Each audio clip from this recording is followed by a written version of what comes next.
پھر یہ اس کیس میں بھی دوبارہ ضمانت دائر کرنے کا جو ہے وہ حق رکھتے ہیں، اور اس کے بعد وہ ضمانت دائر کریں گے. اس سے پہلے تک تو سمجھے کہ یہ ابھی تک رہا نہیں ہوں گے، ڈیٹینشن میں ہی رہیں گے. جی، قصر کلاسرا صاحب رہا نہیں ہوں گے، ڈیٹینشن میں ہی رہیں گے. تو ہاں، سوال اب آپ سے یہ ہے کہ جب یہ ساری صورتحال ہے، ایک کیس میں رہا ہوتے ہیں، دوسرے میں آلریڈی بک ہو جاتے ہیں، اس سچویشن میں تحریک انصاف کے سربراہ آئندہ انتخابات میں تو حصہ لیتے ہوئے ہمیں نظر نہیں آتے. اور جس طرح کہ نوید صاحب نے کہا کہ ان کی نااہلی بھی برقرار ہے، چونکہ نااہلیت بدستور انٹیکٹ ہے، تو ایسے میں ان کا پولیٹیکل فیچر کیسے دیکھتے ہیں؟ دیکھیں، انہوں نے بالکل خوبصورت بات کی ہے کہ ان کی نااہلی برقرار ہے، بیکاز ان کو جو سنٹینس ہوئی تھی وہ 3 سال سے زیادہ ہوئی تھی. مطلب اگر 2 سال سے بلو ہوتے تو ہو سکتا تھا کہ ان کی سزا معاف ہو جاتی، ایک فیوچر ان کا ہمیں نظر آ سکتا تھا. لیکن کیونکہ جو انیشیلی ان کو جو سزا ہوئی تھی 3 سال کو ہوئی تھی، 2 سال سے زیادہ ہوئی تھی، انہوں نے بالکل صحیح نقطہ اٹھایا کہ ان کی جو سزا ہے وہ بالکل برقرار ہے. گورنمنٹ جا سکتی ہے اس کے اوپر، وہ ریویو پٹیشن ایک فائل ہو سکتی ہے. اور دوسرا میرا خیال ہے کہ جو ہمارے دوست ہیں ان کے پاکستان تحریک انصاف کے، ان کو سمجھ نہیں آ رہی کہ اب وہ ہینگنگ ان دا بیلنس جس کو کہتے ہیں کہ کہیں چیزیں تو واضح ہیں بالکل، تو سمجھ کیوں نہیں آ رہی؟ دیکھیں، بات سنیں، آپ نے بات کی کہ الیکشن میں تو حصہ نہیں لے سکتے. 5 سال کی جو ان کی نااہلی ہے وہ برقرار ہے، اس میں کوئی شک نہیں ہے کہ اگر الیکشن ہو جاتے ہیں 90 ڈیز میں، یا ایون کہ اب اگلے سال بھی ہو جائے، عمران خان صاحب ایک چیز تو طے ہے کہ وہ اس میں الیکشن میں تو وہ حصہ لے نہیں سکتے، پہلی بات. دوسرا، آج کا جو کیس آیا ہے وہ میں ہمارے جو یار دوست ہیں پی ٹی آئی کے، وہ ان کو یہ سمجھ نہیں آ رہی کہ مٹھائیاں بانٹنی ہے یا نوحہ کرنا ہے. افسوس کرنا ہے یا مٹھائی بانٹنی ہے. دیکھیں، اگر آج کا جو ایک ریلیف تو ملا، اس میں کوئی شک نہیں ہے، اس میں مٹھائیاں بنتی ہیں، لیکن اس ریلیف کا کیا فائدہ کہ آپ 5 سال کے لیے آپ کا بندہ تو آلریڈی نہ الیکشن میں نہیں آ سکتا. میں آپ کو ایک متین صاحب بات میں آپ کو واضح کر دوں کہ اگر عمران خان صاحب اس میں نہیں جاتے، یہ الیکشن نہیں لڑتے، تو میرا خیال میں کہ یہ جو پاکستان تحریک انصاف ہے وہ ایک شخص کے اوپر ہے. He is a dictator, I am telling you.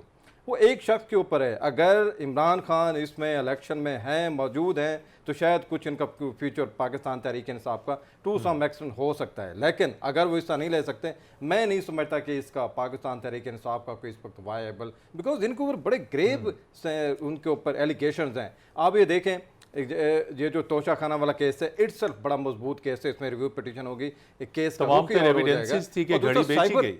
جو سائفر والا کیس ہے وہ اس سے بڑا کیس ہے. وہ اس سے بڑا کیس ہے. آپ کیسے ایکسپیکٹ کر سکتے ہیں پرائم منسٹر سے کہ وہ ایک ایسی چیز گما دے جو 2 ملک کے درمیان تعلقات کو خراب کر سکتی ہے؟ کیا اتنا ارریسپانسبل شخص کیا اس پریمیئر عہدے کے اوپر کیا رہنے کے لائق ہے؟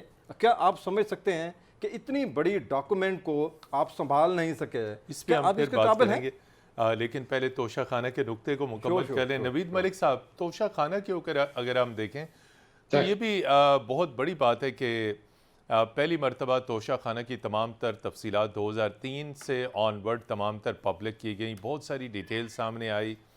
اس میں کئی صحافی بھی تھے جنہوں نے اس بہتی گنگا میں ہاتھ دھویا، یعنی سابق اس وقت کے وزرائے اعظم سابق صدور کے ساتھ ٹریول کرتے ہوئے کس نے کون سے تحائف حاصل کیے، کس نے کون سے تحائف رکھ لیے. لیکن چونکہ جو ہے عمران خان کا نام نہیں لینا، تحریک انصاف کے سربراہ، بار بار ہم یہی کہیں گے، تو تحریک انصاف کے سربراہ کو بھی بہت سارے تحائف ملے.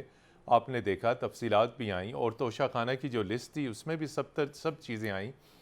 سوال ایک بہت سینسیٹیو اور ٹیکنیکل کا ہے، جو جسے کہتے ہیں صادق اور امین والی کیٹیگری میں آتا ہے، کہ آخر یہ بڑے بڑے رہنما، بڑے بڑے صدور، بڑے بڑے وزرائے اعظم جب پاور میں آتے ہیں تو تحائف دیکھتے ہوئے پھسل کیوں جاتے ہیں؟ حالانکہ تمام رولز، ریگولیشن، قواعد موجود ہیں کہ آپ ان کو فالو کیجئے، یہ تحائف آپ رکھ سکتے ہیں، اتنی قیمت پہ رکھ سکتے ہیں، یہ واپس کر سکتے ہیں. اور پھر جس طریقے سے وہ گھڑی بیچی گئی، وہ از خود پاکستان کے لیے ایک بہت بڑی توہین تھی.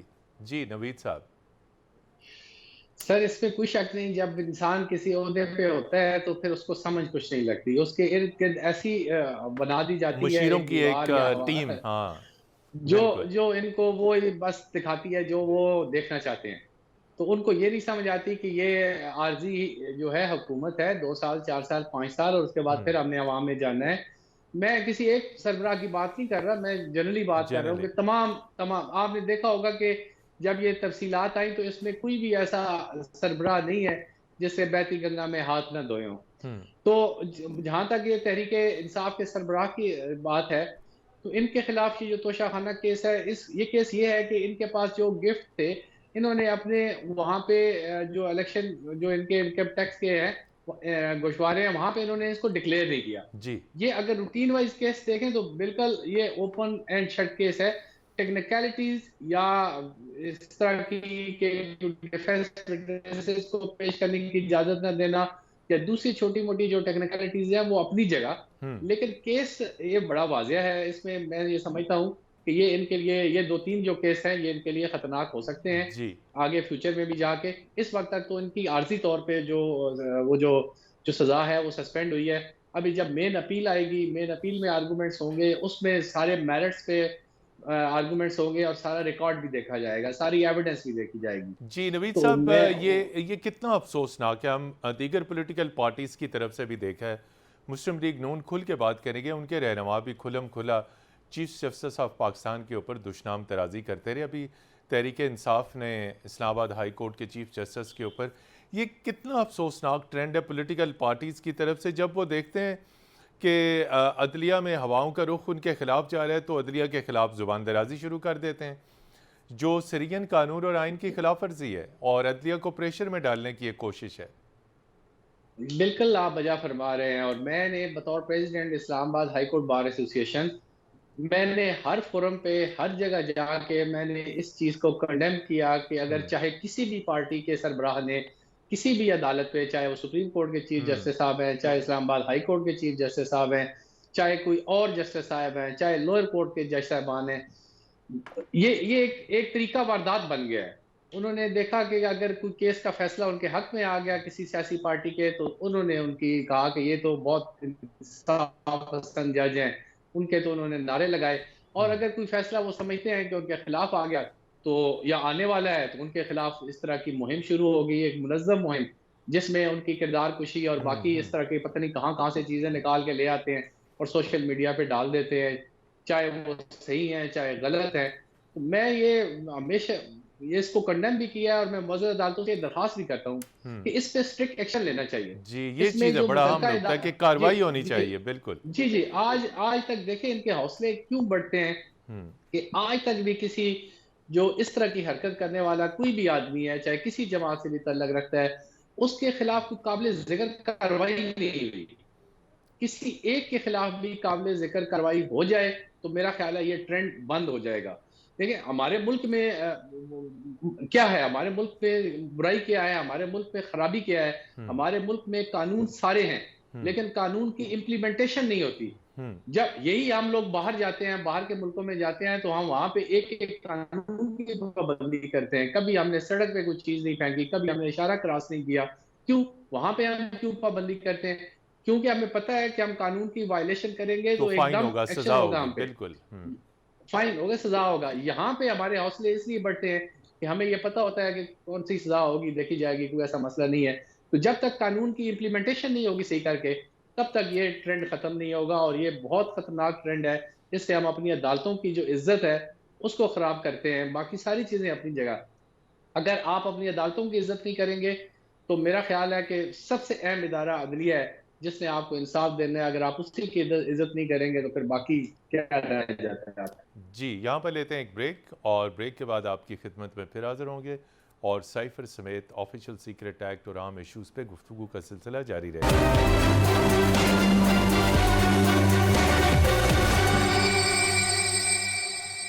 جی ناظرین، پروگرام مد مقابل میں خوش آمدید کہتے ہیں. کسر کلاسر صاحب، سائفر کے اوپر آپ گفتگو کر رہے تھے تو آپ یہ بتا رہے تھے کہ انتہائی اہم دستاویز ہے یہ، تو بالکل کلاسیفائیڈ ہے اور آفیشل سیکرٹ ایکٹ کے تحت یہ جب کمیونیکیشن آتی ہے، یعنی کسی بھی ملک میں جو پاکستانی سفیر ہیں وہاں کی لوکل سچویشن رپورٹ لکھتے ہیں، اسے کوڈڈ ورڈ میں پھر بھجوایا جاتا ہے اور اس کے آتھرائزڈ ہوتے ہیں. جب وہاں پہ اسلام آباد میں دفتر خارجہ میں یہ ڈی کوڈ ہوتی ہے تو سیکرٹری خارجہ آتھرائز ہیں اور ضرورت پڑنے پہ پھر ایک کاپی وزیر اعظم کو، پھر صدر مملکت کو، فارن منسٹر کو اور پھر 2 دیگر اہم شخصیات کو دی جاتی ہیں. تو تحریک انصاف کے سربراہ تک یہ کاپی آئی اور انہوں نے جلسے میں بھی لہرائی، قومی سلامتی کمیٹی کے اجلاس میں بھی لہرائی. لیکن یہ آپ دیکھیں کتنا اہم حساس ترین کنٹینٹ ہے اور وہ کاپی گم ہو گئی. اور ابھی ایف آئی اے کی ٹیم نے ابتدائی تحقیقات ان سے کی ہے جس میں وہ مانیں کہ کاپی ان کے پاس نہیں ہے؟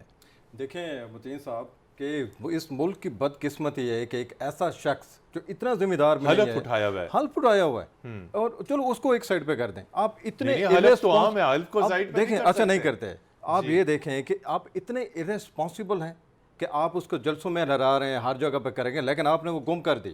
اور وہ کمیونیکیشن ہے ورلڈ سپر کیا پاور وہ کے ساتھ. سابق سیکرٹری اعظم خان کی بھی ذمہ داری نہیں بنتی تھی؟ چونکہ تمام تر یہ ہیڈ فائل آف اسٹیٹ کی، یہ ہیڈ آف اسٹیٹ کی ذمہ داری بھی ٹاپ ہیرارکی میں ہیڈ ٹاپ آف پہ کون اسٹیٹ بیٹھا اپنی ہوا ہے. پاکٹ میں تو تمام دستاویزات نہیں رکھتے. وہ تو تمام جس کے سیکرٹری بھی ہے اس میں وہ تو کہتے ہیں کہ تحریک انصاف کے سربراہ ایک ڈائری کے ساتھ واپس جاتے تھے. وہ سب کی رسپانسبلٹی ہے، لیکن ہیڈ آف اسٹیٹ کون تھا؟ ہیڈ آف اس کو پولیٹک ہیڈ آف گورنمنٹ، ہاں، head of state, head of government کون تھا؟ عمران خان. ان کی رسپانسبلٹی بنتی ہے، اور وہ خود ان کو کسی قسم کی کوئی شرمندگی نہیں ہے. بار بار وہ پوچھ سکتے تھے اعظم خان صاحب سے کہ یہ سائفر کی کاپی آپ نے سنبھال کے رکھی ہوئی ہے؟ اگر گم ہو گئی ہے تو اگر آپ ایک اور کاپی منگوا سکتے ہیں، آپ فارن آفس کو کہہ سکتے ہیں اس کی کاپی نہیں بنتی. اور ٹیکنیکلی کاپی نہیں بنتی. لیکن ہم یہ ڈسکس کر رہے ہیں کہ آپ کتنے دستاویز گم ہوئی ہے، کتنے irresponsible ہیں. اور یہ دیکھیں کہ یہ شخص اس قسم کا irresponsible شخص پاکستان کا پرائم منسٹر رہا ہے. اور پھر یہ سائفر دی انٹرسیپٹ تک پہنچ جاتی ہے امریکی ڈیجیٹل میگزین میں. آپ نے بلنڈر پہ بلنڈر کیا ہے. آپ نے سب سے پہلے اس کو ڈی کوڈ کرنے کے بعد آپ نے اس کا پولیٹیکل فائدہ لینے کی کوشش کی ہے. ماموں بنایا پوری قوم کو، آپ نے کوشش کی ہے اور کامیاب کوشش کی ہے. وہ اپنی قومی اسمبلی کا وہ اجلاس بھی دیکھا تھا، کیسے نے بھی وہ لے رہا تھا. میں یہ سمجھتا ہوں کہ اس سے بڑا بلنڈر ہو نہیں سکتا. سیکریٹ ایکٹ، اتنا بڑی سیکریٹ کمیونیکیشن، آپ کیسے اس کو گم کر سکتے ہیں؟ دو ملکوں کے درمیان تعلقات، سر، دو ملکوں، ایک پاکستان اور ورلڈ سپر پاور. اور آپ نے جب ان کی پولیٹیسائز کرنے کی کوشش کی، اس میں کتنا بڑا بلنڈر تھا. جو ہے وہ 10 ماہ بعد اس سے انکاری بھی ہو گئے کہ کہتے ہیں کہ یہ تو امریکہ نے میری حکومت نہیں اٹھائی. وہ جس طریقے سے ڈونلڈ بلوم کو وہ کرتے رہے، اس کو ڈونلڈ لو کو کرتے رہے، اس کے بعد اسی کے پاس ایک انہوں نے اپنا نمائندہ بھی فارم ہائر کی، نمائندہ بھی گیا تھا. ایگزیکٹلی فارم ہائر کی. اس کے بعد آپ کوشش کریں کہ ان کے ساتھ ہمارے تعلقات بھی ٹھیک ہو جائیں. بلنڈر پہ بلنڈر تھے. لیکن میں اس ٹاپ آف دا لسٹ یہ سمجھتا ہوں کہ آپ ہیڈ آف اسٹیٹ ہیں، ہیڈ آف گورنمنٹ ہیں، اور آپ اتنے irresponsible ہیں. آپ نے وہ گما دی جان بوجھ کے، جو بھی تھی. اور میرے خیال ہے کہ عمران خان صاحب کو ایک قسم کا ایک فیئر بھی ہے، خوف بھی ہے. اگر یہ کاپی سامنے آ جاتی ہے، دودھ کا دودھ اور پانی کا پانی ہو سکتا ہے. انہوں نے جو جھوٹ بولے، آپ کو یاد نہیں کہ جو جلسے میں انہوں نے اتنا بڑا، مطلب یہ ہمیں بریکنگ نیوز دے رہے ہیں، صحافیوں کو دے رہے ہیں کہ جی میرے پاس اتنی بڑی ایک بریکنگ نیوز ہے. لیکن دوسری طرف آپ دیکھیں، اگر ہم اس کو بیلنس کریں تو ایک طرف تو تحریک انصاف کے سربراہ نے یہ بلنڈر کیا، لیکن سابق وزیر اعظم نواز شریف نے بھی بلنڈر کیا ڈان لیکس میں، قومی سلامتی کمیٹی کی حساس معلومات لیک کر کے. تو آپ نہیں سمجھتے کہ یہ آفیشل سیکریٹ ایکٹ میں اب جو ترمیم ہو کے یہ لا مضبوط بنا دیا گیا ہے، ماضی میں جس نے بھی آفیشل سیکریٹ لیکس کیے ان کے اوپر لگنا چاہیے؟ میرے خیال ہے کہ نواز شریف صاحب کی ریسپانسبلٹی نہیں بنتی. آپ اس کو ان کی نہیں بنتی. آپ اس کو پکڑیں، اتنا بڑا ڈان لیکس تھا، پاکستان کو بہت بڑا نقصان پہنچا. ڈاکومنٹس انوالو نہیں تھے، یہ اس کی تہہ تک گئے تھے، اور اس میں minutes of the meeting leak کیے گئے تھے. ایجنسیز کو علم ہو گیا تھا منٹ سے، ہاں، minutes of the meeting, minute سے، اور ان کو پتہ چل گیا تھا کہ کہاں سے لیک ہوئے. میرا خیال ہے کہ ان کو جتنی رسپانسبلٹی بنتی تھی اس کو انہوں نے فکس کیا تھا ایجنسیز ہیں. لیکن آپ کی بات درست ہے کہ آپ being head of state, head of government, آپ کی رسپانسبلٹی بنتی ہے کہ آپ کون سی بات کہاں پہ کہہ رہے ہیں. منٹ آف دا میٹنگ ہو، سائفر ہو، کوئی سمری ہو، کوئی بھی چیز ہو، اس کو پروٹیکٹ کرنا ہے. حضور والا، آپ اپریشیٹ اس کو بھی تو کریں نا اپنے جرنلسٹ. میں تو ان کو اپریشیٹ کروں کہ جس طریقے سے انہوں نے لیک کی. لیکن آفیشیل سیکریٹ ایکٹ کی آپ چاہے منٹس آپ اس کے لیک کریں یا آپ کوئی ڈاکومنٹ لیک کریں، سائفر لیک کریں، مطلب یہ دیکھیں کہ کیسے کیسے یہاں پہ سیاسی فائدہ اٹھانے کے لیے ایگزیکٹلی کیسے قومی رازوں کو افشا کر دیا جاتا ہے. قومی رازوں کا مگر it has to be stopped. اس کو سٹاپ کرنے کی ضرورت ہے. ہمارے جو پہلے سیگمنٹ میں نوید صاحب نے بڑی بہترین بات کی ہے کہ اگر آپ ایک ذمہ دار شخص کو، ایک بیوروکریٹ کو، پولیٹیشین کو، اگر آپ اس کو سزا دے دیں میرٹ کے اوپر، میرے خیال ہے کہ تو آئندہ تمام بیوروکریٹس کو سبق ملے گا. جی نوید صاحب، کچھ یہ بتائیے کہ الیکشن کمیشن آف پاکستان نے سیاسی جماعتوں سے مشاورت کا سلسلہ شروع کیا ہے. اب تک جتنی بھی پارٹیز کے لیڈر ملے ہیں چیف الیکشن کمشنر سے، بار بار وہ اس نقطے پہ زور دے رہے ہیں کہ 90 دن کے اندر انتخابات ہونے چاہیے. الیکشن کمیشن کو اپنا ڈی لیمیٹیشن کا جو ٹاسک ہے وہ اپنے اسی مدت کے اندر مقرر کرے، اور 90 دن سے اگر باہر جاتے ہیں تو آئین کی خلاف ورزی ہوگی.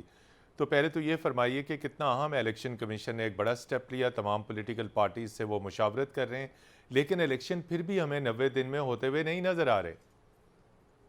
سر دیکھیں، یہ بہت بہت اچھا سٹیپ ہے جو الیکشن کمشنر صاحب جو ہے انہوں نے تمام سیاسی پارٹیوں سے مشاورت شروع کی ہے، اور یہ ہونی بھی چاہیے تاکہ آگے ملک میں ان ٹائم انتخابات ہو سکے۔ میں خود اس چیز کی حمایت میں ہوں کہ ملک میں جو آئین کی سربلندی ہونی چاہیے اور آئین کے مطابق عمل ہونا چاہیے۔ ہم وکلا طبقے نے رول آف لا کے لیے اور آزاد عدلیہ کے لیے بہت اور سٹرگل آئین کی کی ہے، حکمرانی بہت کے لیے سٹرگل کی بہت ہے سٹرگل کی ہے، اور نہ صرف سٹرگل کی ہے بلکہ بہت قربانیاں دی ہیں۔ جی بالکل ہمارے وکلاء کو زندہ جلایا گیا، ہمارے کتنے وکلاء نے اپنی جانوں کی جو ہے وہ نذرانہ پیش کیا ہے اس کے لیے۔ لہذا ہم ہمیشہ اس چیز کے لیے آواز اٹھاتے بھی رہے ہیں اور آواز اٹھاتے بھی رہیں گے۔ اب بات آ جاتی ہے کہ 90 دن کے اندر جب یہ جو ڈیلیمیٹیشن کی بات شروع ہو گئی، جی اس میں بھی یہ سمجھتا ہوں کہ مشترکہ مفادات کونسل میں تمام سیاسی پارٹیوں کی کنسنسس سے، تمام اداروں کی کنسنسس سے یہ بات طے ہوئی، کیونکہ بہت ساری جماعتوں کا یہ مطالبہ تھا کہ جو انتخابات ہیں وہ نئی بلد ہونے چاہیے۔ جی تو یہ ایک متفقہ طور پہ فیصلہ تھا۔ اب اس میں الیکشن کمیشن کو چاہیے کہ وہ جتنا بھی پروسیس ہے اپنا کوشش کرے کہ 90 ڈیز میں مکمل کرے اور ان ٹائم انتخابات کروائیں، تاکہ ملک کی جو ہے بھاگ دوڑ، جو منتخب جو جی لوگ ہو کے آئیں گے ان کے ہمارے ملک میں اس وقت تک جو ہے وہ نہیں آئے گا، وہ استحکام نہیں آئے بہتری گا استحکام نہیں آئے گا، بہتری نہیں آئے گی جب تک کہ ملک میں ایک مستحکم حکومت نہیں ہوگی۔ یہاں پر لیتے ہیں ایک بریک، اور بریک کے بعد جب ہم آپ کی خدمت میں آئیں گے تو اس آفیشل سیکرٹ ایکٹ اور سائفر کے اوپر گفتگو کا سلسلہ جاری رکھیں گے۔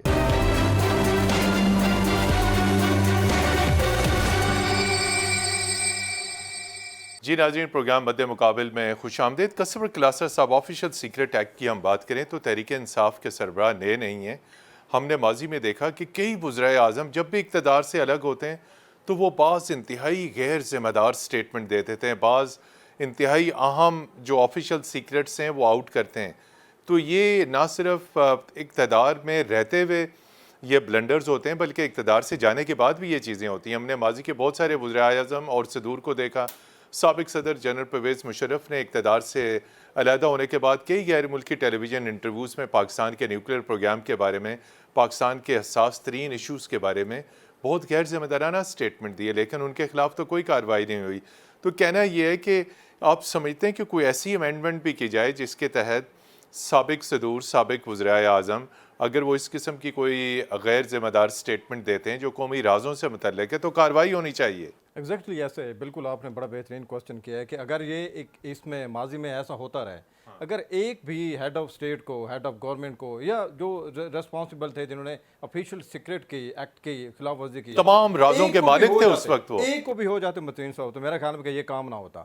آج عمران خان صاحب یہ کام نہ کرتے، جو ہم خان صاحب کی بات کریں سیکرٹ سائفر کی، اگر ان کے پاس ماضی میں اس قسم کی کوئی ایگزامپل ہوتی، ہم نے کسی کو مثال بنایا ہوتا تو میرے خیال میں یہ نہ ہوتا۔ لیکن آپ کی بات بالکل درست ہے، پرویز مشرف صاحب تو پوری دنیا میں وہ دیتے رہے ہیں، لیکچرز دیتے رہے ہیں۔ اس کے بعد نواز شریف کی ایگزامپل آپ لے لیں، ڈھیر سارے انٹرویوز میں تو انہوں نے میرا خیال کہ پاکستان کا مقدمہ بھی لڑا، دفاع بھی کرتے رہے۔ لیکن آپ کی بات درست ہے کہ وہ ڈھیر سارے ایسے معاملات کو ریویل کر کے جو کہ نہیں کرنا چاہیے تھا، اور میں ان کے سابق وزیر اعظم بے نظیر بھٹو نے بھی بہت سارے سیکرٹس افشا میرا خیال کیے۔ یہ ہے متین صاحب کہ اگر ایک بھی ہمارے جو کرتے ایکس پریزیڈنٹس یا ایک بھی ایکٹ کی خلاف ورزی کرنے والے کو اگر ہم لوگوں نے مثال بنایا ہوتا، عدالتوں نے بنایا ہوتا، تو میرا خیال میں کہ یہ بات عمران خان صاحب تک بالکل نہ آتی۔ لیکن یہ کیسے ممکن ہے؟ یہ تمام لیڈرز تو سپریم کورٹ آف پاکستان کے اوپر وربل اٹیک کرتے ہیں۔ آپ مریم نواز شریف کے حملے نہیں دیکھے آپ نے جسٹس عمر عطا بندیال کے اوپر؟ مطلب یہ تو گراؤنڈ بناتے رہے، جو مریم نواز صاحبہ کی آپ نے بات کی ہے